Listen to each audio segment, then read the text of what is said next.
Welcome into Outkick the Show. I am your fearless leader, Clay Travis, here to hit you with some important news, as always, on Outkick the Show.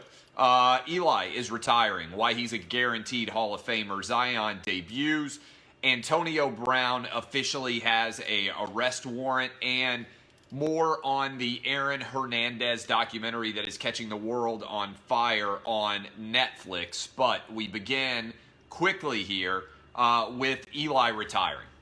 There is a debate out there.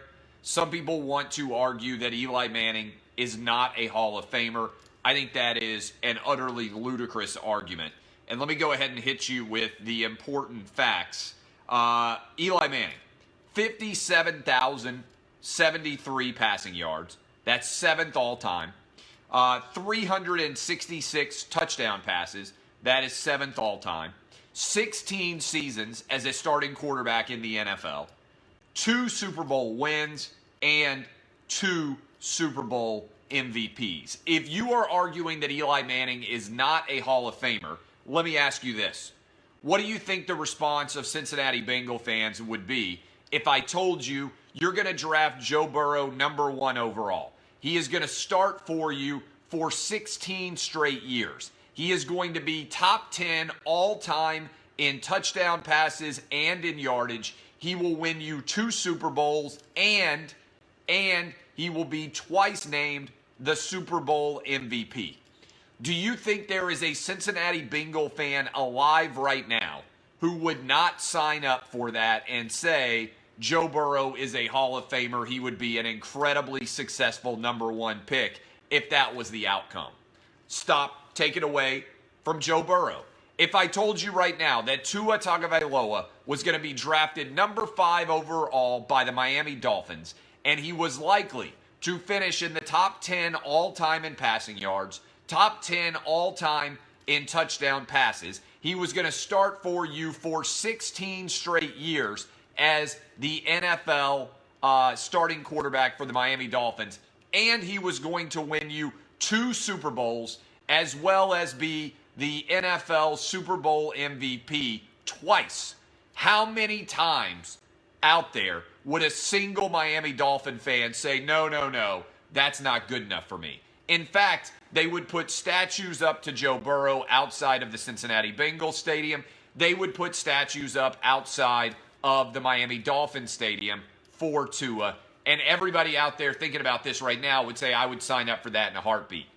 That's what Eli did. If Eli Manning had done what he did anywhere other than New York, and I mean this honestly, I think they would have a statue up to him. If he had done it in Houston, if he had done it in Nashville, if he had done it in Jacksonville, if he had done it in Minnesota, if he had done it with the Chargers, all of those teams, if he wins them 2 Super Bowls, they put a statue up to him. This is beyond a shadow of a doubt true. I actually think Eli is judged more harshly because his last name is Manning than he would be if he weren't related to Archie or Peyton Manning at all, and he had come into the league with no connection whatsoever to the Manning family.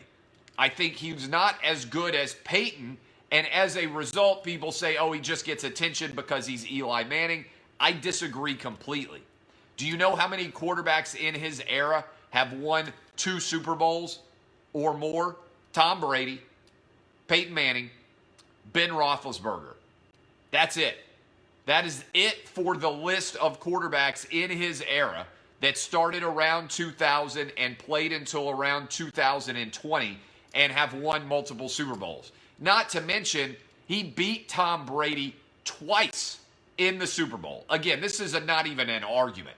Eli, number 7 all-time in yardage, number 7 all-time in touchdowns, double Super Bowls, other than Ben Roethlisberger, Peyton Manning, and Tom Brady, the only quarterback in the 21st century with 2 Super Bowls. This is a no-brainer. Anybody arguing against Eli in the Hall of Fame is a complete and total hater beyond a shadow of a doubt. All right, Zion debuted last night. How many of you watched Zion last night? I'm curious, Facebook and Twitter, how many of you watched Zion? I'll be honest. I watched the first half. I was not very impressed, and I fell asleep. all right? Zion got hot in the fourth quarter. It was around midnight East Coast time, and I was already tapped out. I had already fallen asleep before he actually got hot, all right? So Zion scores 17 straight points. This is, I think, an interesting storyline to follow. Other than pitch counts in Major League Baseball, can you imagine any other league pulling a guy who was as hot as Zion was because he can't play any more minutes? This is wild to me. Imagine Patrick Mahomes when he came back from his injury and he has his kneecap basically shattered, is playing really well as quarterback. It's the fourth quarter. They've started a drive to win a game, and then they say, we've got a snap count clock on Patrick Mahomes. He can't continue to play. All right? That's ludicrous. This is the big issue that I think the NBA faces. Now, all of the NBA cheerleaders are out in the Twitter streets bragging about how many people watched Zion's debut. 2.3 million people, okay? Putting that into context, 2.5 million people watched wrestling in the WWE on Monday. Let me repeat that. Zion's first game that he's ever played, all of the ESPN hype machine working, all of the TNT hype machine working, all the people who drastically overpaid for NBA rights are selling Zion Williamson as hard as they possibly can because they desperately need for him to be a superstar. And 200,000 more people watched a random WWE on Monday night this week on USA Network than watched Zion's debut on ESPN. That ain't good for the NBA, boys and girls. That ain't good at all. Now, in terms of Zion's debut on the court, I want to know whether the 4 3-pointers that he made are a statistical aberration, or if because he hasn't been playing for the last 4 months, he's been in the gym pretty much exclusively shooting threes. In other words, how much of a statistical anomaly was the four made 3-pointers? Like the other night, for instance, James Harden went 1 for 17 from 3. Okay? That's a statistical anomaly. He's not going to shoot that bad most nights. So is Zion going to be a 30% from outside 3-point shooter? That would be incredible. 35%, even better. Or is this going to be one of those things where the next 10 threes he attempts, he'll miss, then he hits one, and then he misses 10 more, right? Like, what is his overall shooting percentage from 3 going to be? I think it's going to be interesting to see. Here's what I would say in general. He didn't look that healthy to me. He didn't look that healthy on the court to me. He didn't look like he ran very well. He still looked like he was limping. That makes me a little bit nervous. He's the third highest weight player in the NBA, and he's only 6'6". Other than maybe Charles Barkley, there's really not a body type you can point to and say, that guy had a long career looking like Zion. Now, Zion is a much better athlete than Charles Barkley was, but I'm talking about that kind of big, physical, beefy body. We'll see whether or not he can actually maintain and hold on to his health as he continues. We talked about this the other day. Antonio Brown has gone off the reservation. He has, I think, it's a sad story. I think he's probably got mental illness, and I also think he may well be dealing with CTE when you look at the way that he is behaving. There is now an arrest warrant out for Antonio Brown, and this is one of the saddest declines that we've ever seen in the world of sports. We've seen it before elsewhere. Charlie Sheen, Britney Spears, people who were still relatively young and incredibly talented, and their life comes spiraling out of control due to mental illness. It's sad to see what's happened to Antonio Brown. I don't think it's going to have a positive end to the story. I don't know how many years it's going to take for him to hit rock bottom. I don't think this is rock bottom. I don't think this is close to rock bottom. I think that everything that Antonio Brown has done is all suggesting in the last couple of years that he's headed for a truly tragic end.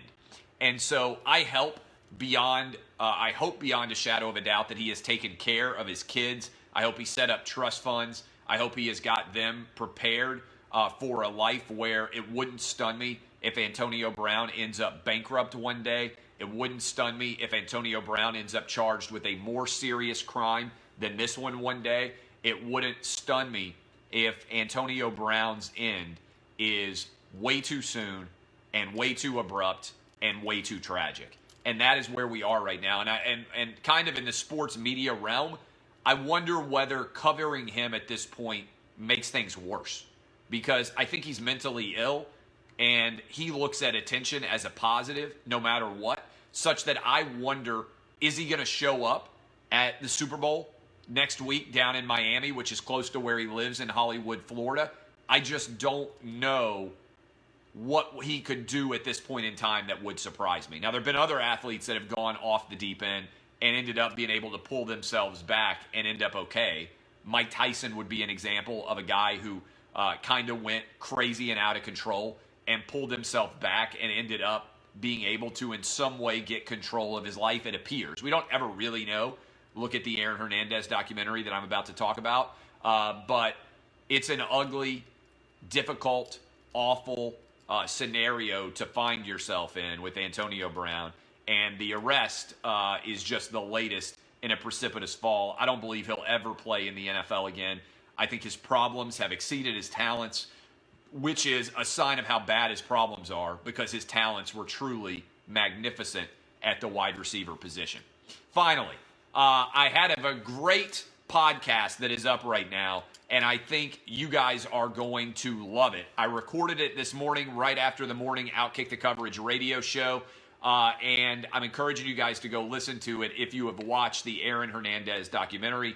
Dan Wetzel's an executive producer. He's also a Yahoo Sports national columnist. We dove deep into the Aaron Hernandez story, the making of a documentary. How does that process happen? That thing has blown up in a big way. It's well outside of the sports realm. A lot of your wives and girlfriends, maybe your moms, who don't even care that much about sports are watching it like crazy because of the true crime, the tragic elements, the drama associated with it.